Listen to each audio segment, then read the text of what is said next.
Hello and welcome to today's video. Here I'm going to look at the contract which is now being given to those who wish to join the Ukrainian Foreign Legion. I'm calling it the Foreign Legion, other names have been used, the International Brigade or International Division or International Legion, all sorts of other things. I'm going to call it Foreign Legion for the moment. Right.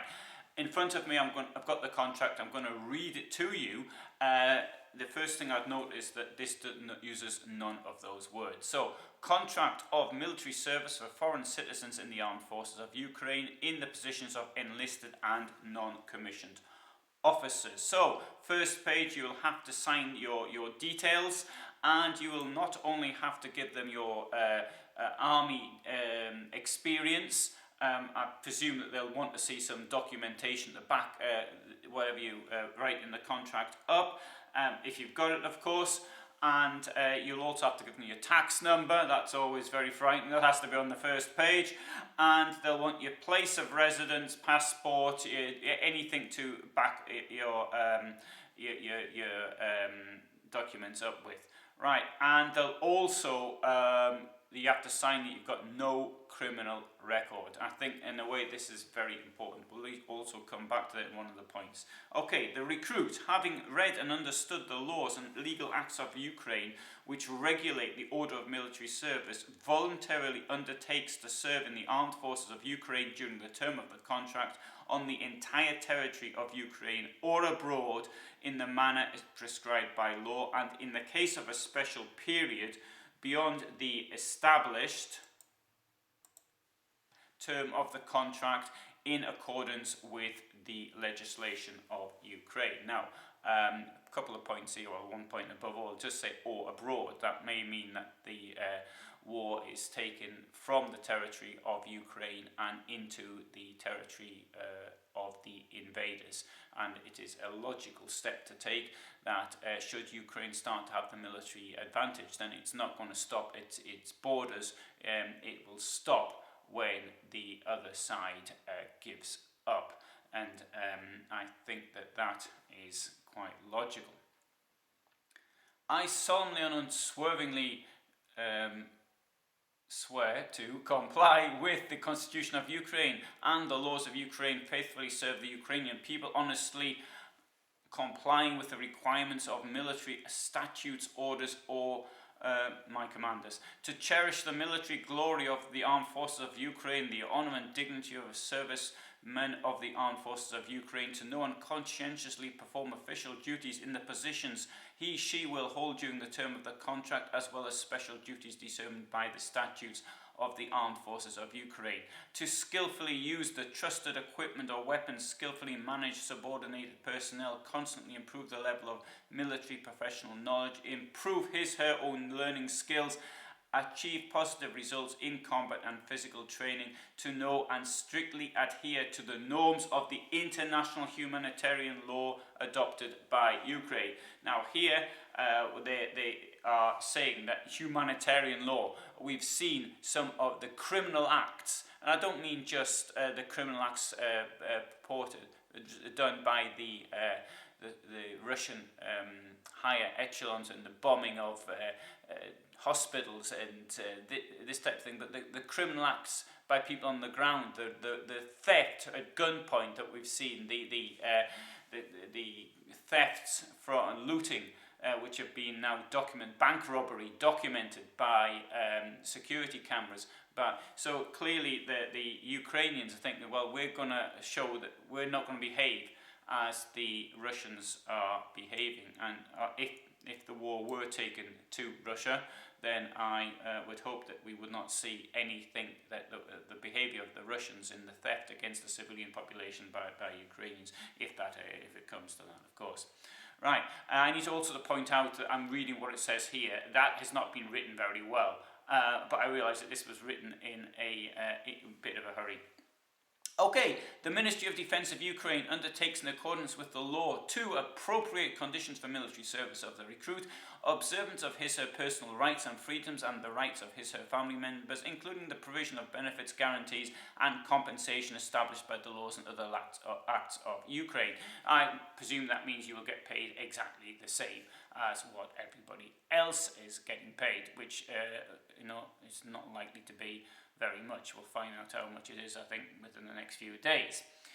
Now here we have a bit that might put some of you off. This is a fixed term contract and is concluded in accordance with the terms established by law, by agreement of the parties until the end of the state of martial law, which was established on 24th of February 2022. That is to say that you have to stay there until martial law ends. Now, the presumption here is, of course, that it will end when the conflict ends or the Russian army is thrown out of Ukraine and the territories it currently occupies in Luhansk, Donetsk and Crimea. Therefore, this may be a problem for some people, and I've had discussions on the internet with people saying that they want to expect 3 months, 6 months. The Russians are now trying to recruit mercenaries in Syria, and they're offering, according to the New York Times, I think it was $200 a day, which is a fortune in Syria. I mean, it's pretty good money here, never mind anything else, but it's an absolute fortune there. This is the difference between a mercenary and a person who's doing this voluntarily. They're fighting for a cause. You're getting local pay and local food, not a fortune paid for a fixed time. So if that's a problem, then you can't say, well, look, I'm starting a new job in June. I'm going to have to go back for that. There's none of that. But the contract can be terminated before its expiration at the initiative of the Ministry of Defence of Ukraine or of the recruit in the manner and on the grounds specified in the law of Ukraine on military duty and military service and regulations on Ukrainian military service in the armed forces of Ukraine. Unfortunately, I don't have a copy of the law, so I'm unable to give an interpretation of it. And bear in mind, I'm not a lawyer, so I shouldn't be giving an interpretation of law anyway. Now, the parties undertake to inform each other of their willingness or unwillingness to enter into a new contract or otherwise, including the reasons provided by legal acts. So if you decide you're going to extend your contract, so let's say martial law comes to an end, you can actually, this sort of indicates that you may be able to stay there and continue in the Ukrainian army if that's what you've always dreamed of doing. Well, that seems to be possible. And if not, then the Ukrainian army can say, well, we don't want you, or you can say, I don't want to stay. So, good. In resolving issues not addressed in this contract, the parties are guided by the requirements of laws and other legal acts. That's obvious. In the case of violation of the provisions hereof, the party shall bear responsibility as set forth by law. And unfortunately, I don't know what those provisions could be. But if you break a contract, then you have to accept the responsibilities. This is one which I suppose the breaking of which could end up in jail time. I don't suppose. I'd be absolutely shocked if it didn't. Other terms. The recruit during his or her performance of official duties in the course of military service undertakes to submit him or herself to an alcohol or narcotics intoxication test at the request of his or her direct commander or commander-in-chief to whom he or she is temporarily subordinate. Okay, well, I think that stands to reason.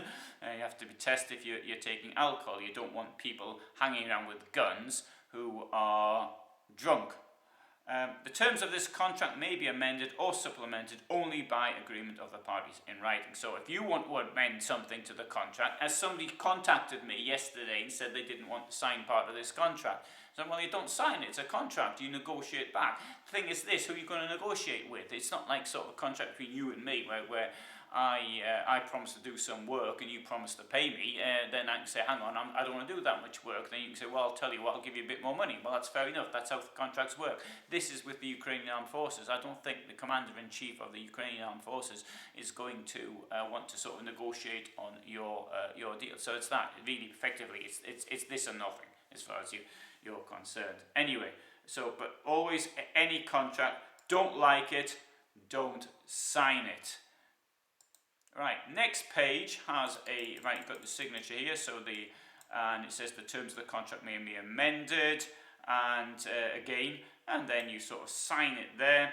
And on the final page is you have your it's a sort of separate document really. You sign it in another place, and it's just a request to join. So maybe this is the first document, and as I said, this is for people with no criminal record. Okay, right, so that sort of breaks it down. Now, if you are going to go, I need to point out one or two things, and the first thing is to make this utterly clear that this morning when I got up, it was -8, right? So, what you need a hat. You need, you need a light outer jacket, because if you're going to be moving, but something warm to put under it. You need thermal underwear, and these things are absolutely essential.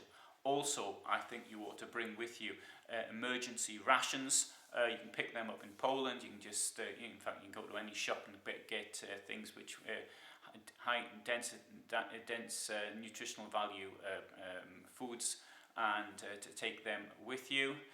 You'll obviously need to take cash, because at the moment, whereas the cash machines and everything are working, that's just the current situation. That might stop, and you have to take power banks with you, and water purification tablets, which you can get just about anywhere does outdoor stuff. So, thanks for watching. I hope that's answered questions that people may have on the Foreign Legion, or whatever we're going to call it, and you can put questions below. I'm unable to say who can go and who cannot go. That is up to the Ukrainian consulate. I do not work with them. I'm not a surrogate for them. They don't know who I am.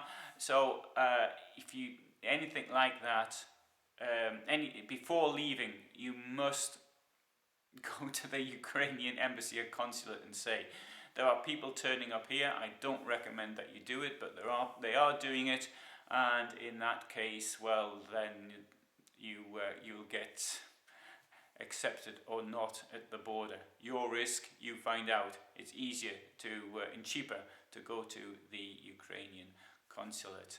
So, thanks for watching, and all the best for me, and I shall keep those of you interested informed of what's going on.